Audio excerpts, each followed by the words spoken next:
On a normal year, I wouldn't consider a game like Animal Crossing New Horizons to be Game of the Year worthy. Not because it's a bad game, but because it's not the sort of game that leaves any lasting impression.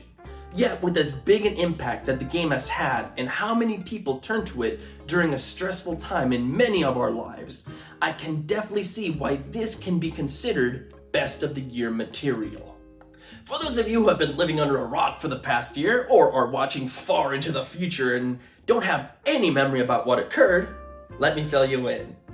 Animal Crossing released in March of 2020, right around the time that everybody was going into quarantine. During this time in many of our lives, a lot of people were scared and unsure of what the future was going to hold. A lot of us were left uncertain with what we were going to do with the time we were going to be stuck indoors, for who knew how long. Luckily, Animal Crossing had the answers. That being said, I'm still going to review this game like I would any other. The impact is definitely worth the mention. But how does it hold up? Well, let's start with the story. Doesn't matter. But for those of you interested, you and two anthropomorphic animals have won a trip to a deserted island where you get to do whatever you want.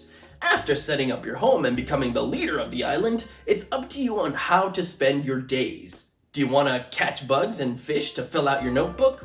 Go for it. Want to dig up fossils and donate them to the local museum? Do so. Maybe you'd rather plant trees and flowers to spruce up the place. It's all at your disposal. All these things you can do in the previous Animal Crossing games, but what this game does well is it expands on those mechanics. No longer are you limited to placing items in just your house. Now the entirety of the island is yours to do whatever you want. That includes terraforming the island to suit your needs. This has led to some amazing creations that people are still making to this day. You can also craft tools and items as long as you find the recipe card for them, essentially giving you access to that item forever and not having to wait to come across another one like it down the road. You also get access to something called the Nook phone, which tracks your progress and offers a multitude of things to do. The best of which involves Nook Miles. Nook Miles are like your sub-currency in the game that you get awarded for performing just about any task. These miles can then be traded for special items at the tent where Nook presides. And speaking of Nook, you'll still be indebted to him for the better part of the game. And no, he doesn't take Nook Miles. This is just scratching the surface.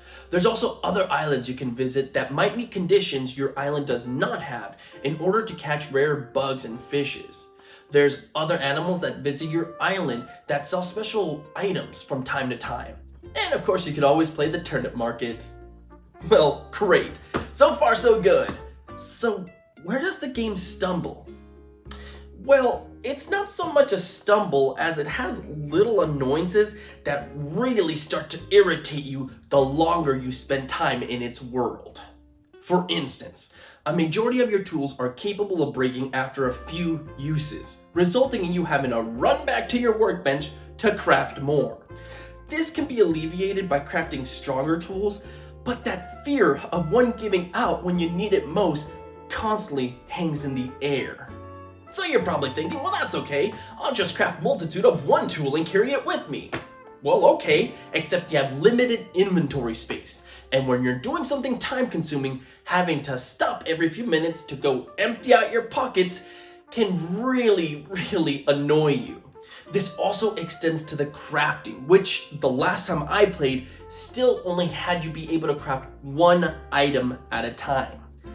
Again, when you're doing something time-consuming, like for example trying to catch a fish, a rare fish, having to craft bait one at a time can drive you mad. You also can't immediately dive into customizing your island or donating to the museum. It takes time to unlock these things. And while you can always skip time forward, for those of us who aren't dirty cheaters, there's no other choice but to wait for all the options to be open to you. Then there's the annoying fact that if you have a huge party visiting your island, you have to watch the same damn cutscene over and over again. There's also no decent voice chat option, and if you happen to be imaginative challenged, like myself, you'll most likely make a mess of your island rather than anything cool. Okay, look, none of those things are complete deal breakers, but they do start to grate on you because they take up so much of your time while playing the game. This is supposed to be relaxing, right? Since it exposes all of my flaws, I give Animal Crossing New Horizons a 3.5 out of 5 with a recommendation to rent it. Now, I should mention that if you do end up enjoying your time greatly, that rent should immediately turn into a buy since you'll most likely be in it for the long run, especially with constant new content being added during the holidays. And that's all I got for you guys for today. I'm exhausted already. Think I need a vacation from this vacation. Anyway, guys, it's just begun. This is only the first review.